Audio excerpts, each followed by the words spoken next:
اتنا پیسہ آپ خرچ کر رہے ہو یہ فضول معاملے میں.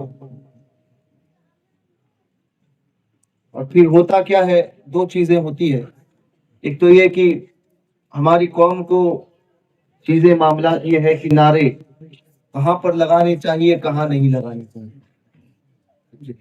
ظاہر سی بات ہے، آپ اگر کسی غیر کی بستی سے گزر رہے ہیں، وہاں پر آپ نے نعرہ لگایا، آپ نے لگایا ہماری محبت میں، چلیے مانتے ہیں، مگر سننے والے اگر غیر ہے، کوئی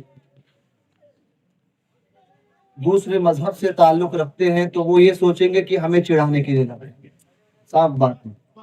ہمارے محلے میں آ کر اگر کوئی ریلی نکل جائے اور کوئی یہ کہے کہ کوئی جو اپنے مذہب کا نعرہ لگاتا ہوا نکل جائے، تو ظاہر سی بات ہے ہم صرف اور صرف یہی کہتے ہیں کہ اس نے تعصب کیا، جان بوجھ کے اس نے نعرہ لگایا. یہی بات ہم کہتے ہیں، سمجھے.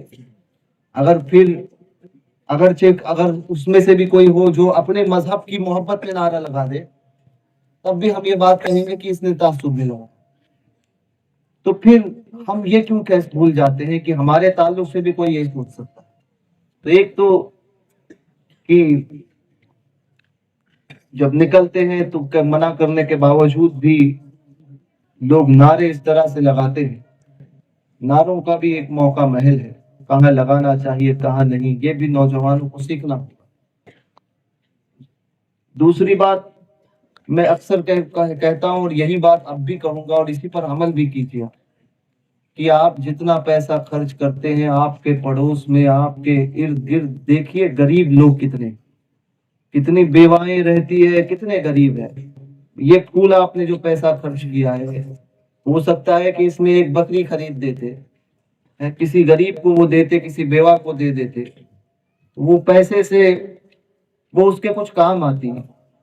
اگر کچھ اتنا پیسہ نہیں تھا تو اگر 10 مرغیاں ہی اگر کسی کو لے کر دے دیتے نا، تو 10 مرغی سے ایک آدمی کا، ایک بیوہ کا گھر چل جائے گا. سمجھے. اسی کے انڈے بیچ کر وہ اپنے گھر چلا سکتی ہے روز کا. تو کچھ سوچئے، اپنے پیسوں کو اس طرح سے فضول کام میں برباد مت کیجیے.